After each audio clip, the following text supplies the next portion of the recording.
right, welcome. Tukwaniriza tukwebaza kubanga oli naffe wano ku Star TV emirimu eggwanga. Nze Judith Asiimwe ate wano mu kizimbe mwe tuli ku Copenhagen Institute of Catering.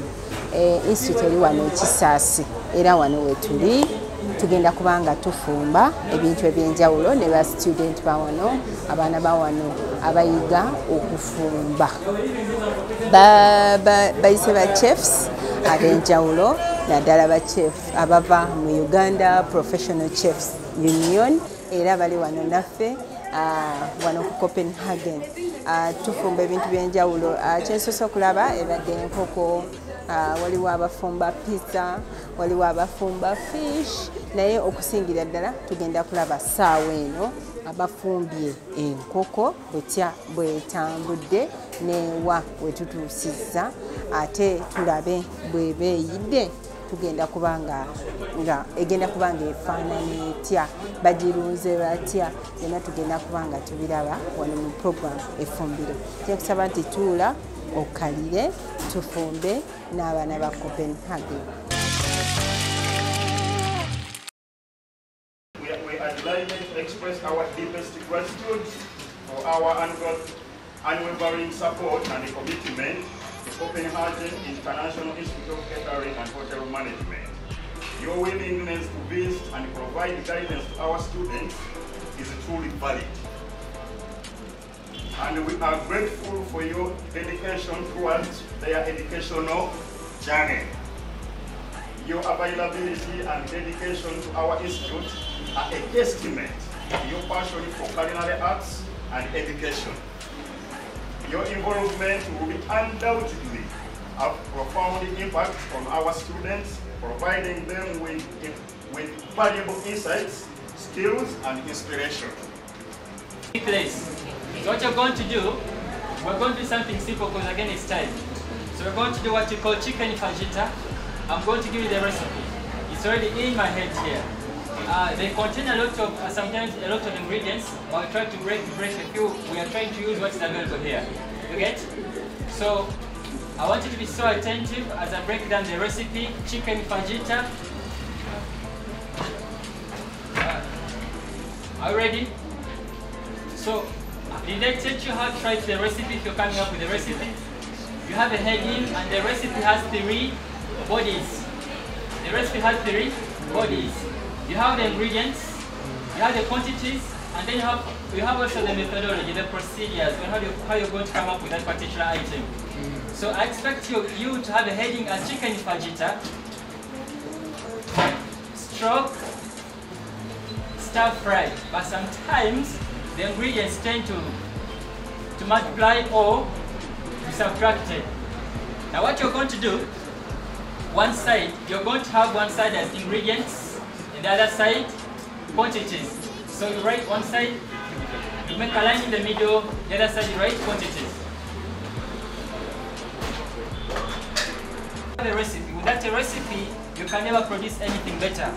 And as we told you that you have weighing scales here, or different weighing scales, they are supposed to help you come up with a particular dish. When you go out of the recipe, it means, or you go out of the quantities or the measurements, you're going to come up with something different.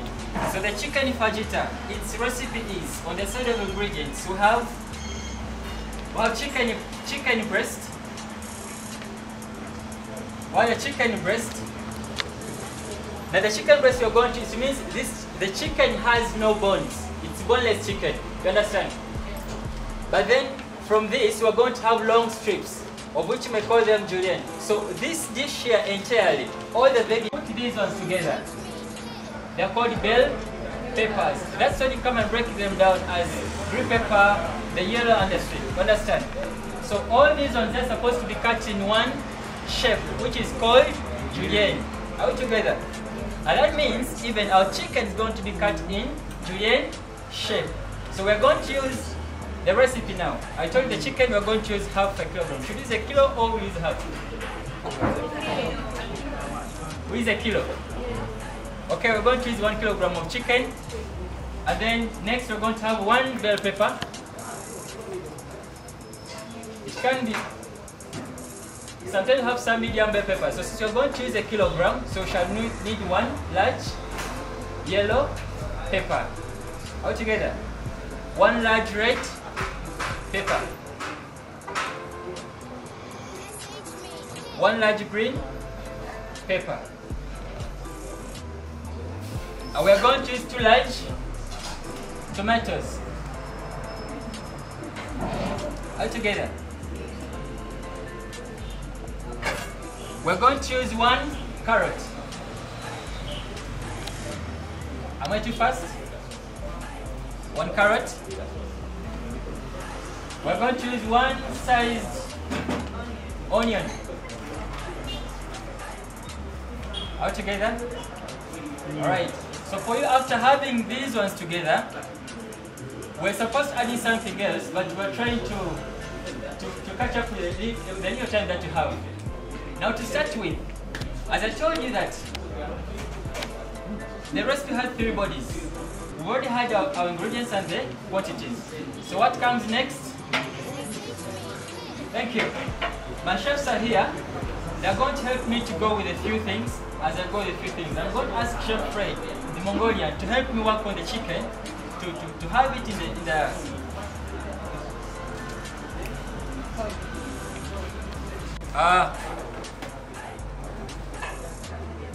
the part of the vegetables is done. We're now going to the spices and the sauces that I'm going to use. Okay? So we're going to have 1 teaspoon of Royco. 1 teaspoon of Royco. 1 teaspoon of white pepper powder. White pepper powder. We shall have 1 teaspoon of curry powder. Am I too fast? 1 teaspoon of curry powder. We shall have 2 tablespoons of tomato sauce, tomato paste. 2 tablespoons of tomato paste. We shall have 2 tablespoons of soy sauce, dark. If you want, you can use both dark and light. By most cases, light sauce works on white meats. But right now we choose to use the dark one because it's what we have at the moment. Are we together? Thank you. And then with salt, of course, I will not tell you that this quantity of salt, the salt is meant for tasting. So it's you to determine the salt that you want to have in your sauce or in your meal. And then we shall also have chicken escargot. Chicken escargot are going to go what you call organic cooking. No? What's organic cooking? It's just to improvise from the spices you have. Understand? We're going to go organic cooking. But at the end of the day, we come out of what?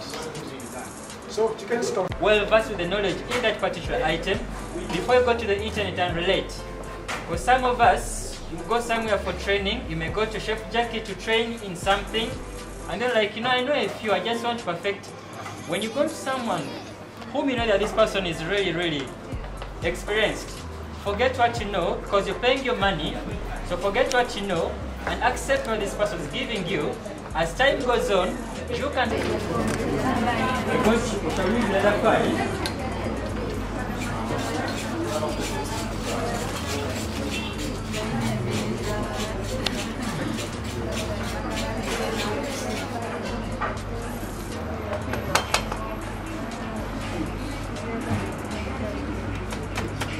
Water ready?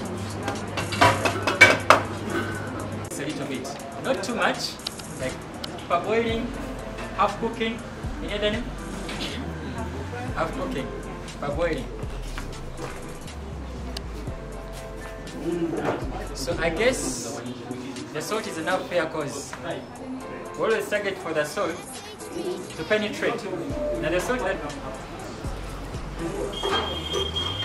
and when you're cooking too much oil, you never cook too much fire, you never cook food.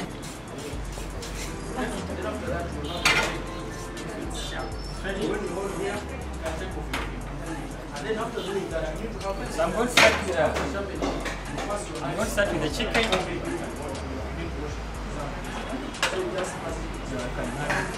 In here. Let me get a button. Get a button for the chicken. We're recording this, so it's very easy to see the spices, what came first?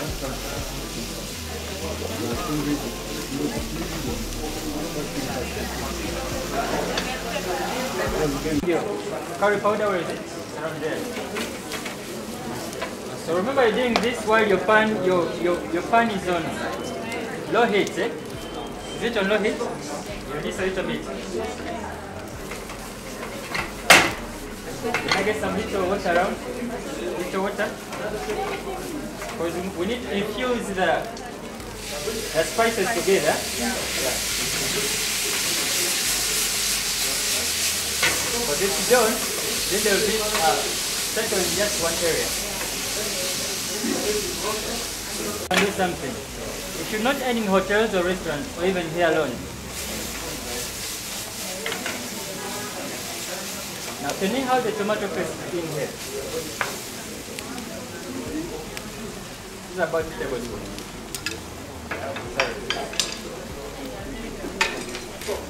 Get another one. Have some little sauce in.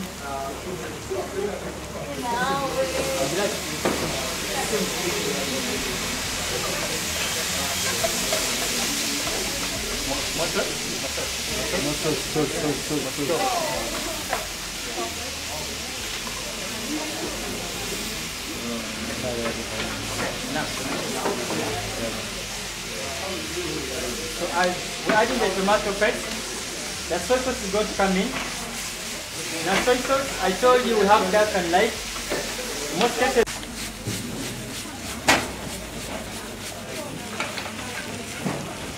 So we started with the white color. We are trying to acquire the golden brown color. It's not burning, but we're keeping the vegetables in their texture.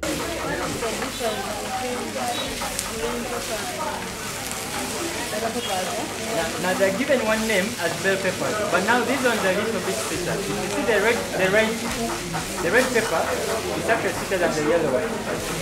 They simply give us that the natural flavors.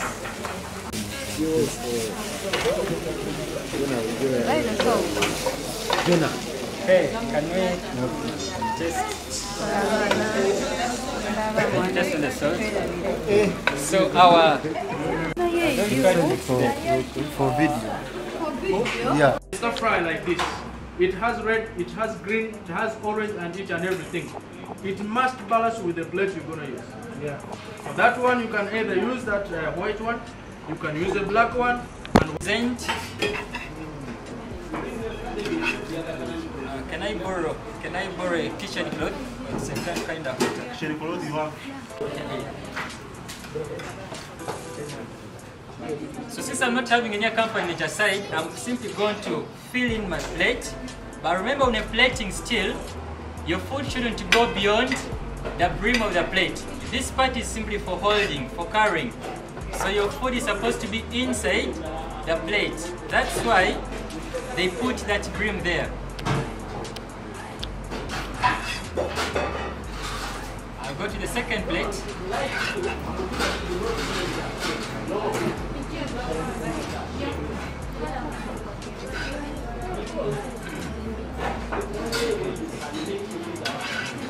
Please, but you get another test. We told you the recipes are very many and the procedures are kind of different.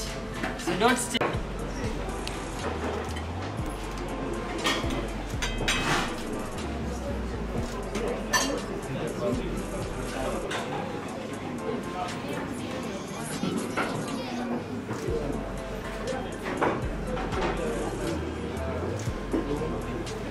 So ladies and gentlemen, I'd like to say that thank you so much for being part of my session.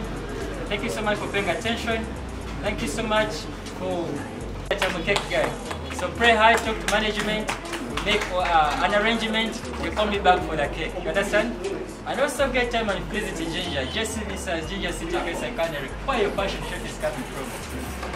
Allow me to take a snap, of course.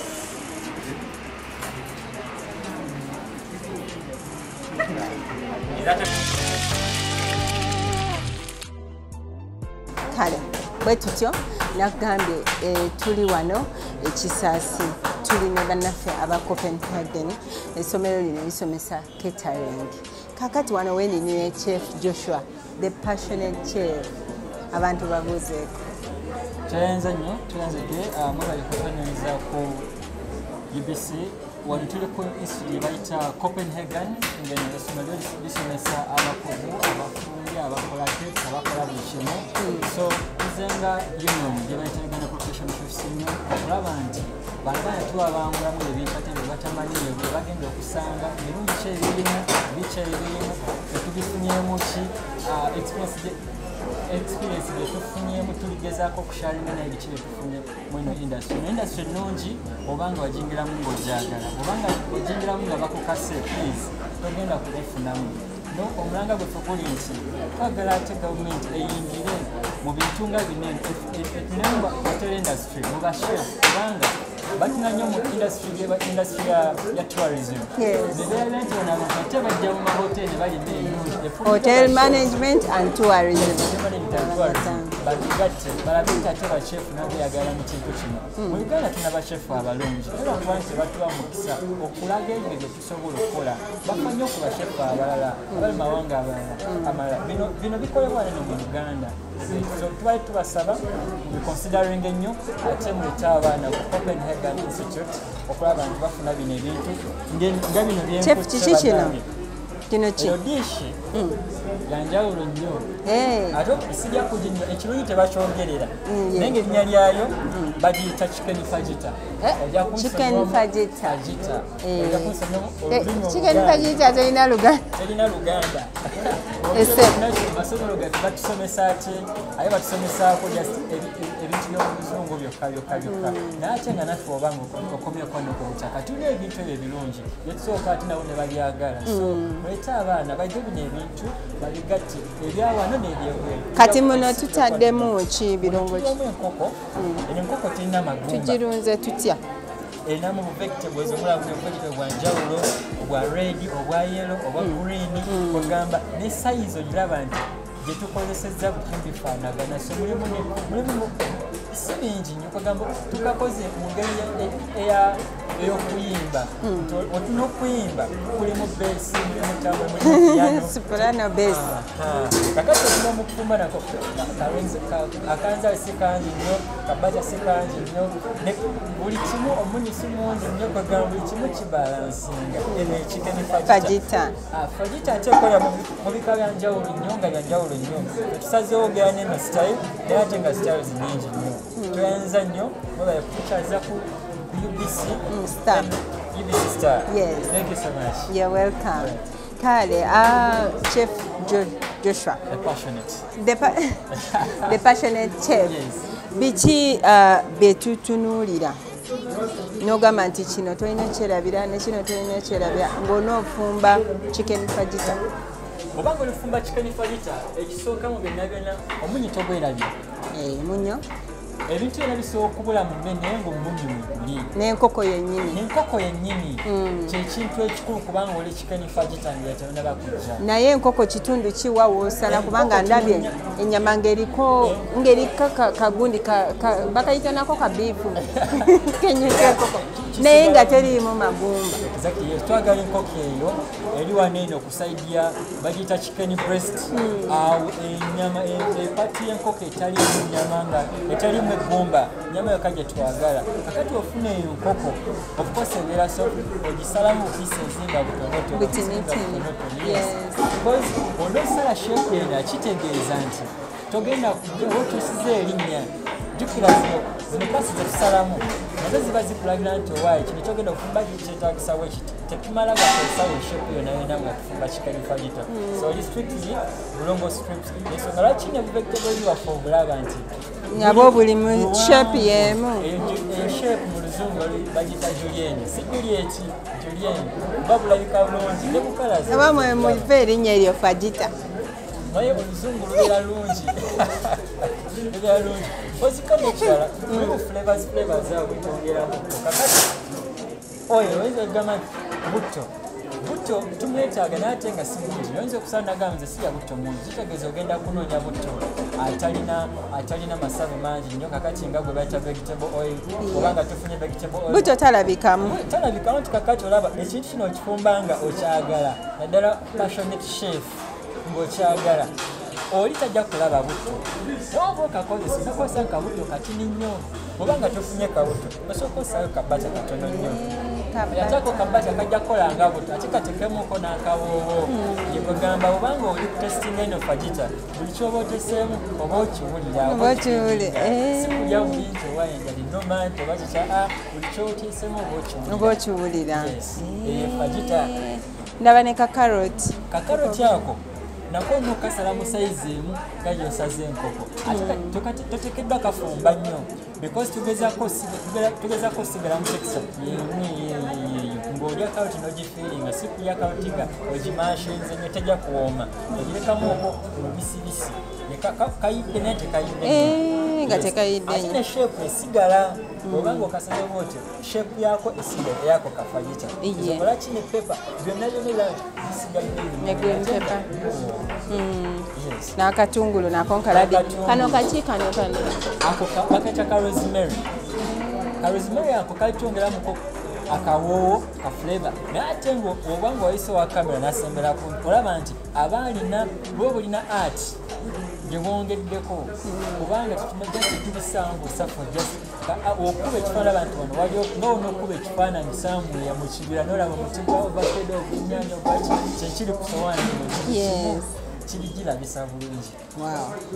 Chef Joshua for you, the passionate chef yatufumbidde chicken fajita atuyigiriza n'abaana ba Copenhagen kansubire nti bayize ate naawe kansubire nti okitegedde bulungi.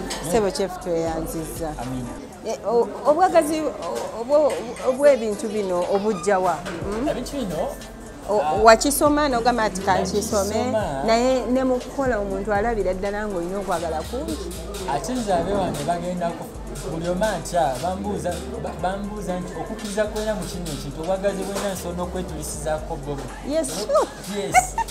Bangamba n'okuba nkakati ekintu okikola ng'okyagala. Lumu naye ku shemu bakyali muto bali bagita kitchen delight. Omusajja oyo bamuyita Chef Henry Wanyama. Omusajja oyo engeri gy'akolamu ebintu bye nze byali binsanyusa. Lumunjawo nga mbuuza ekoosi bagiyita batya. Kazini wange nagamba nti nomanyi bayita hotel management and catering. Ne mugamba bye nti wana mugamba sagambye nti bigenda kunsira mu bantu nga ndi mukyafu njagala kubeera nga ndi clean. Yes, nga chef Henry Wanyama abeera smart.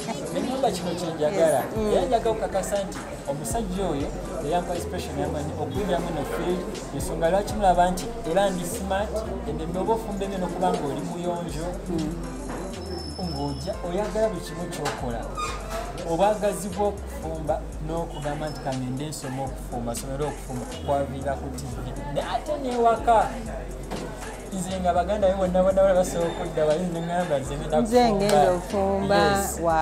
So okwewakako kwali kutono naye nga sinasalawo ngende sigenda. Eyasembayo kinjagaza yoyo mwami era mukama mubira omukisa yonna gyali. Amina. Kale ssebo tweyanzege webale nnyo okwogerako naffe. Amina. Zikira tusaba mutongereyo kakakisa mutubunyeko tubaye full details mutegere passionate chef yani abawe details zonna zenna kubanga tubera. Essebo tujja kunoonya. Kale ssebo.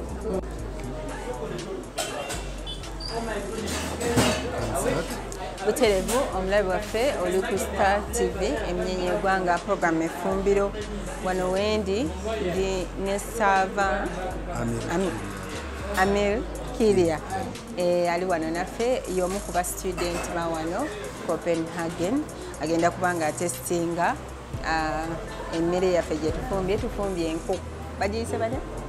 Chicken fajita. Fajita. Fajita. Yeah, fajita. Mbadde manyi fijita. No. Kigambo ekyo kya Luzungu. Japan. Kiri kya Japan. Kino kya Japan. kale kati lyako otubulire Nawe enkoko nsaba otestingeko nange enkoko yaffe gyetufumbi. njagala osooka olyeko then ojja kwogera n'abalabi baffe nga tumaze. Nange ngenda ku testing. Test.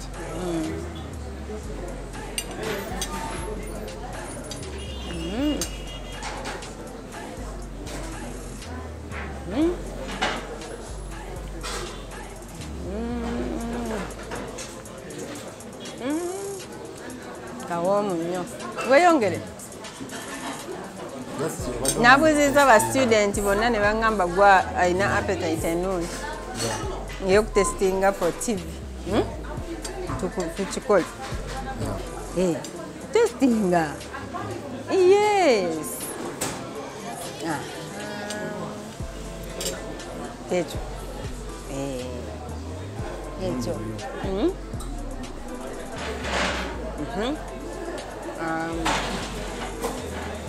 Olinda omalirize otubuulire. Olaba okkiriza. Naawe olidde otya? Kyekyo. Nze mpulidde nga litestinga bulungi naye kati gwe wabaddewo okuba nga tusala enkoko. Paka nga zonna nziraba. Ogenda kubeera chef. Twagala otubuulire experience yo ng'ofumba enkoko eno ne chef Joshua ng'akusomesa kibadde kitya? Tufunye enkoko yaffe nga yagambye twafunye chicken breast wano mu kifuba side ya part y'ekifuba tutandika ogisalamu mu slicinga stripped nga mu strip form then tusalasala ingredients zaffe zonna nga white nga yellow pepper, red pepper and green pepper. Then tubisala mu shape yemu. Tupreheatinga ka oven ka pan cafe, tuteka ka oil katono. Tutekako enkoko yaffe. Nga twasose giboyingako before. Twasose giboyingako katono. Ya nalabye nga bajozeza ne bagiteeka ku frying pan just nga ngerimu otuzi salabye mutuzi. Twabaddemu tutimi. Then tugireeta tugidraininga tugiyita nteeka ku paani nga mulimu amazzi tutandika okusiika tukufuna ka brown color sooka then ntandika oteekamu ingredients zaffe emu ku emu naye olina okumanya ki ekisookamu ki ekiddako. Obutungulu bwe busooka? Kiki ekisooka? Kisooka mu carrots ensonga zikalubwa mu kujja tusooka kuteekamu carrots. Then tuteekamu obutungulu then plus green pepper tubitabula tuteekamu ennyaanya ze zisembayo netumikisinga twakisiza nnyanya twakutuddemu tomato paste twakisiza tomato mwenyini zino tomato zezaffe ezabulijjo tomato paste then tuvaawo netuteekamu pepper tuteekamu kokutuzi katono nga bwe browninga then olwamaliriza tuteekamu ku katomato paste kaffe amaze katomato paste nga bukimu kiwedde nteekamu kakare kaffe kyonna kyoyagala osobola okukozesa gwe lweyagala yenna kale gugobona then browning olwamaze tomato paste netuteekamu kutuzi so paste atambule mu saidi zonna tusigala nga tutabula mpola mpola n'omuliro nga mutono si muliro nga mungi. Vision zaffe twala tulina ne core values zaffe wali mu ssomero nga tuyita abantu bonna tujja okutujoiningako wali mu ssomero laffe otemage information institute of catering and hotel management. Ani gweyagala otumira? Tumira tuleke tukuleka olye. Tumira. Nali tumidde mami wange. Mama bambi bamuyitani? Bamuyita Madam Juliet. Abeerawa? Kyala Mundeja. Abeerawa? Kitintale. Kale ssebo kale sigala owoomerwe enkoko yo. Kale bw'atyo bw'atuyisizaamu Amil mu ngeri gye bafumbye enkoko enkoko butya bwewooma era tubulidde nange mpulidde ngaewooma bulungi nnyo. Kale ekitundu kya puroguramu eno bwe kityo bwe kigenze, tugenda kuba nga tukutwala mu maaso. Tujja kubeera wano ku Copenhagen International ne Sunday ejja tosubwa, tukyayiga bingi wano ku Star TV Emminye y'Eggwanga. Beera bulungi. Judith Asiimwe ate Nyinge Gange nebaza Shortcut abadde ku kamera ne tiimu yonna production team. Thank you so much. Beere bulungi.